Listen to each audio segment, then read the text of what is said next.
conversation. Let's take you live to the Jobs and Skills Summit here. This is live coming from the Great Hall. This is Tony Burke. We're into our next session here. Let's listen into him live. As close as we possibly can so that we can then move forward with various government actions. You'll be aware that today we're not relitigating commitments that were made during the election campaign.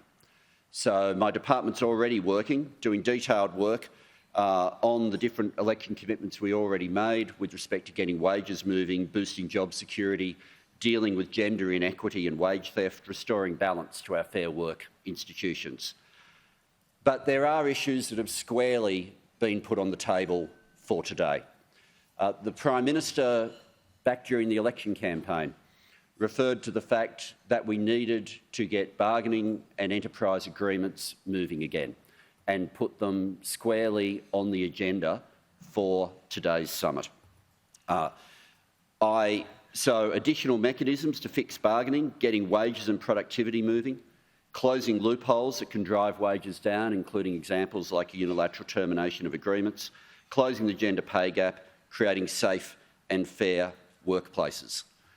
The test for what's to follow isn't whether we all leave with identical views on the issues discussed, it's whether we get close enough to be able to proceed with bringing our workplace laws up to date with the needs of the modern economy so that business gets the workable system it needs and workers have the wage rises and fair conditions that they need.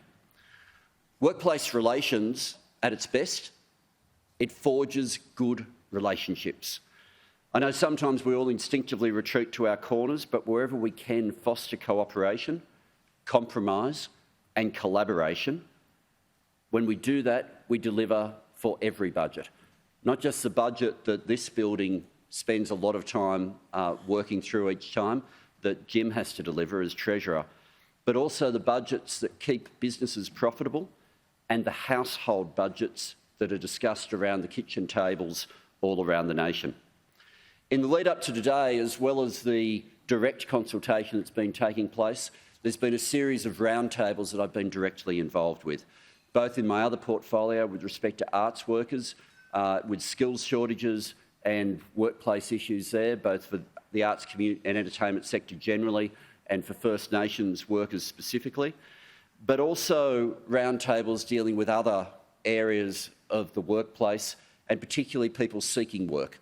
And with everything that is being said and sought with respect to additional people being brought into the labour market, I do want to stress the strong call that's come from those roundtables that the employers of Australia also remember that within the workforce or seeking work right now, we have many people, including older workers, First Nations workers and people with disability who are here wanting to work and hoping for barriers to be removed. There was a further roundtable conducted with the road transport industry where representatives of the road transport industry, drivers, employers, operators, experts and the Transport Workers Union called for there to be a pathway to be able to set minimum standards to make sure that the transport industry is safe, sustainable and viable. The stronger and more constructive our workplace relations are, the better the outcomes will be for workers, for our communities, for our nation, for our employers. I want unions and businesses to come to the table with an open mind, a willingness to listen, to negotiate in good faith and to focus on solutions. I want to thank Jamila and everybody from the panel for their involvement today.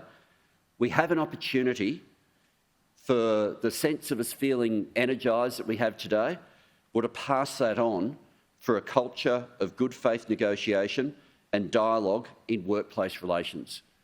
We start today with momentum. We have an opportunity now to take that the next stage.